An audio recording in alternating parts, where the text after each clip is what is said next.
Vous avez un site web, mais il n'est pas référencé dans Google, ou il est tout en bas, en 60e page de Google.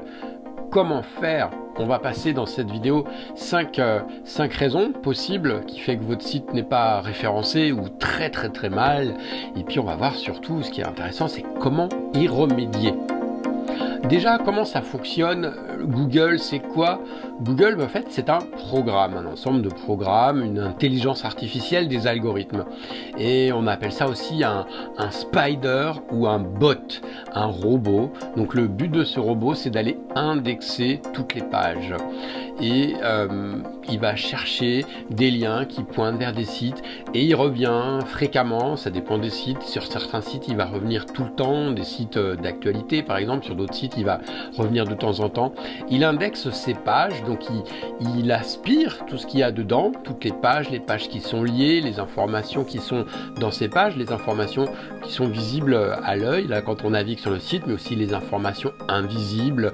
On va parler de métadata, de description, de tags, de données techniques qui donnent des billes à Google. Et Google, il a des milliards et des milliards et des milliards de pages à indexer et à classer. Il les classe en fonction de mots-clés, en fonction d'expressions. Par exemple, si je tape location de voiture à La Réunion, eh bien Google, il va chercher les pages où il y a ça, location voiture à La Réunion, donc cette expression-là, c'est un mot-clé. Et puis, il faut qu'il décide laquelle il va faire passer en premier avant les autres. Et donc pour ça, il y a tout un tas de critères qui va lui permettre de décider lequel il fait passer avant les autres. Donc première grande raison pourquoi votre site n'est pas visible sur Internet, la première grande raison, on la voit tout de suite. La première grande raison, c'est peut-être que votre site il est tout neuf. Si votre site il a été fini ce matin ou s'il a une journée ou 2 jours, eh bien peut-être que Google ne l'a pas encore découvert. Donc il y a deux façons de faire. Soit Google on le laisse faire et il va finir par tomber dessus en interrogeant des annuaires, en trouvant des liens, etc. Ça c'est la manière passive de faire les choses. En général ça marche bien, Google il finit toujours par découvrir les sites. Et une autre manière qui est beaucoup plus proactive, c'est d'aller vous signaler à Google, lui dire hey Google, salut, j'ai créé un nouveau site, voilà son adresse, voilà son plan, la liste de toutes les pages qu'il y a dedans, est-ce que tu veux bien me l'indexer? Et donc pour faire ça, on utilise un outil qui s'appelle la Google Search Console.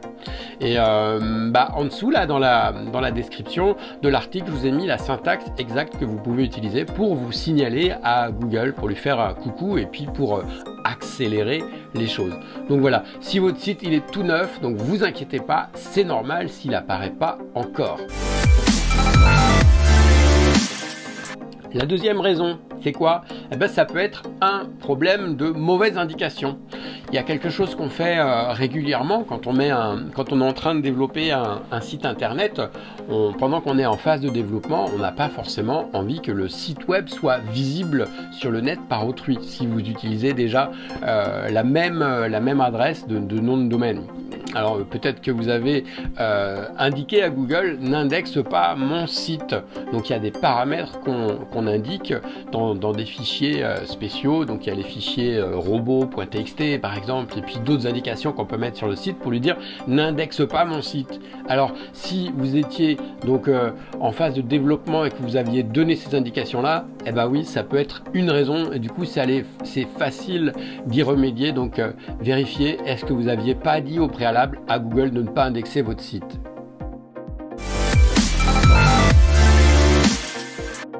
Vous avez un problème de qualité. Ça, c'est une raison possible pour lesquelles votre site apparaît pas ou alors très bas dans les résultats. Là, c'est plus problématique. Si vous avez un problème de qualité, peut-être qu'il faut réfléchir à votre site. Qu'est-ce que j'entends par un problème de qualité? Un problème de qualité, ça va être du contenu qui n'est pas qualitatif, qui n'est pas écrit en bon français, par exemple, si on parle d'un site en français. Ça peut être aussi un site qui n'apporte pas de valeur à l'internaute. Et donc, il y en a plein d'autres qui sont au-dessus de vous et donc, il n'y a aucune raison de vous faire apparaître au-dessus d'un autre.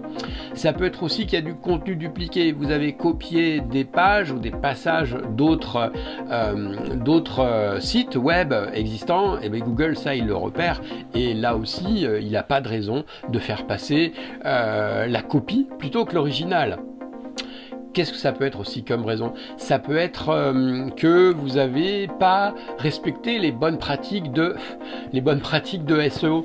Le SEO, c'est le Search Engine Optimization, et donc c'est un ensemble de bonnes pratiques qu'il faut respecter et suivre pour que votre site soit référencé. Donc par exemple, normalement, si vous bossez avec un webmaster ou avec une agence, c'est quelque chose qui prend en compte. On a sur les sites, on a les balises. Les balises, c'est pour lui dire, le titre de mon site, c'est ça, mon site, il parle de ça, de ces mots-clés là, et ensuite il y a un titre de page, il y a un sous-titre, donc les balises H1, H2, les métatags, etc. Tout un tas de descriptions qui donnent des indications à Google. Parmi les autres bonnes pratiques, Google met régulièrement à jour son algorithme. Des fois, il pénalise les personnes qui ne respecteraient pas les règles du jeu. Et puis, des fois, Google a de nouvelles exigences techniques. Par exemple, à l'heure où je tourne cette vidéo, environ 60, 70, 75% ou plus du trafic vient des mobiles.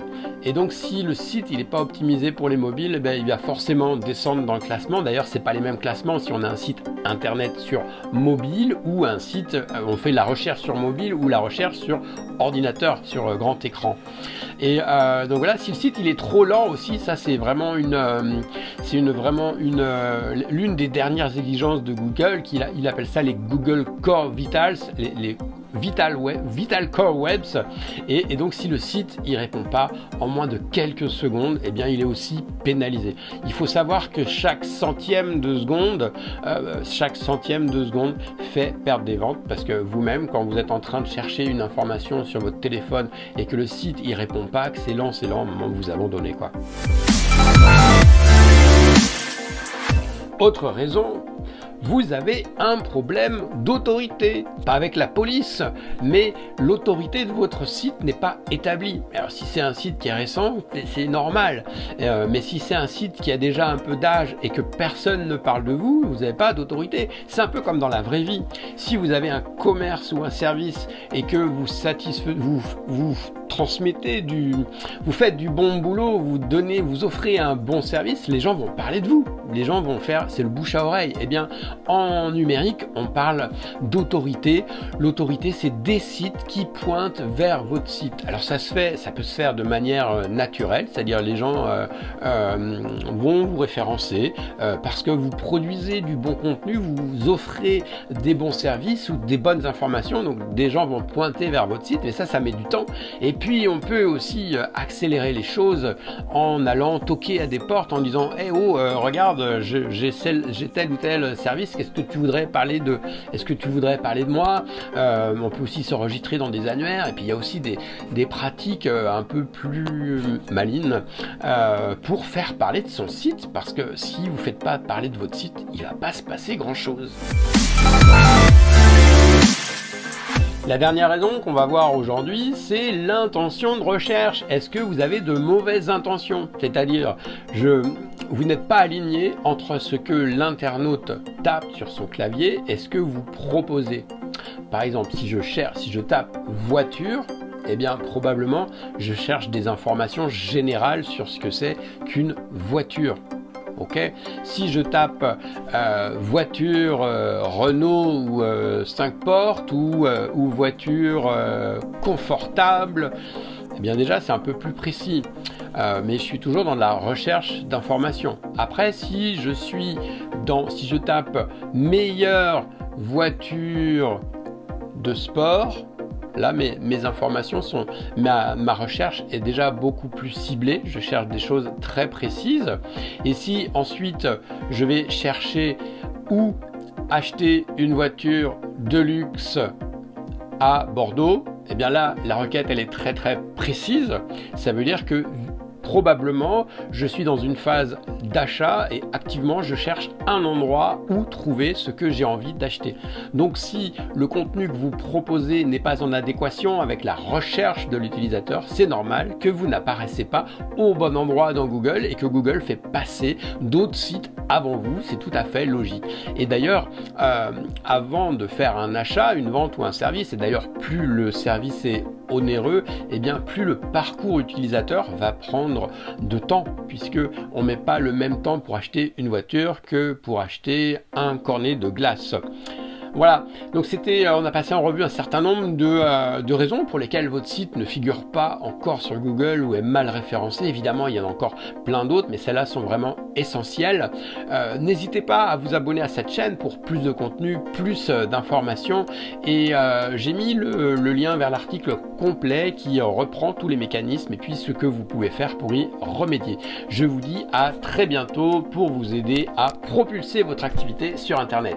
Ciao!